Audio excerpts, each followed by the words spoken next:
The second full moon of the month rode high in the sky, filling the night with her light and her energy.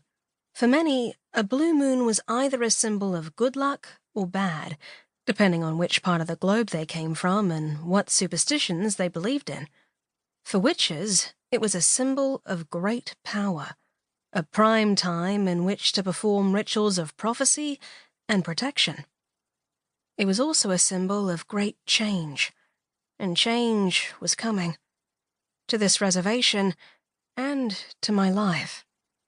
I shivered and wrapped the old woolen sweater tighter around my body. It filled my nostrils with a musky, smoky scent, and made me wish it was the arms of the man to whom it belonged. But tonight was the one night that couldn't happen. Aiden OConnor, the man I'd fallen in love with, the man I shared my life with, was a werewolf. While a full moon didn't force them to shift shape or even become monsters, as so many old myths would have everyone believe, they nevertheless gravitated to their home compounds in order to run wild with their pack, enjoying the freedom and the power of the moon. As a witch, I could never participate in that part of his life. I would never be invited onto pack grounds except in cases of emergency, and I would certainly never be welcomed into his family as his partner. Hell, his mother was having a hard enough time accepting me as his lover. And she was the reason my life, and Aiden's, was on the cusp of change. The bitch had invited Mia, the werewolf he'd once asked to be his wife, to return. She wasn't here yet, but she was close, maybe only a day or so away. It wasn't only the moonlit threads of destiny that whispered of her arrival, but also my precognitive senses and dreams. Of course, I'd gone into this relationship knowing full well this day would come, knowing he'd take my heart and then tear it into a million pieces. I'd nevertheless hoped for a few more years, rather than just a few more days. I sighed, closed my eyes against the sting of tears, and raised my face to the moon. Her caress was cold, and her power flooded my senses, expanding and strengthening them. That's when I felt it. Not the presence of the woman who'd shatter the current perfection of my life, but rather evil. It swirled through the chilled darkness, intent on bloody revenge.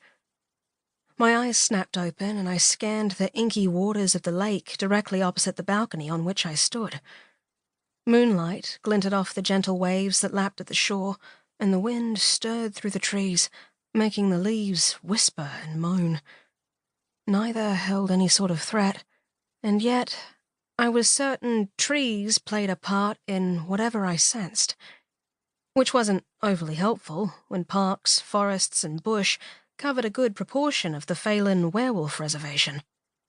There was only one way I'd have any hope of uncovering what was going on, without actually jumping in the car and driving around in the vague hope that proximity would strengthen the signal, and that was to use my psychic powers. I sat down, crossed my legs, and then tugged the sweater over my knees in an effort to keep warm. After a deep breath to center my energy, I closed my eyes and reached down to that place deep inside where my psychometry and second sight lay leashed and waiting.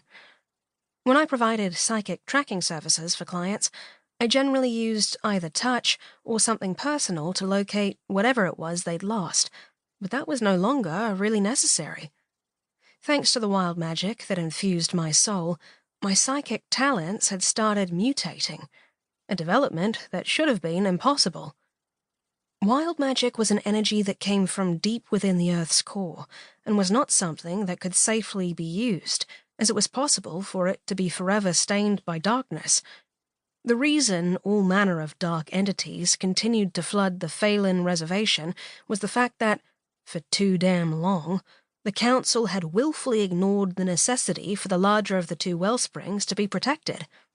That had been rectified quite a few months ago now, but the echoes of her power still washed across the distant shores of darkness and remained a siren call to all the things that lived and breathed evil.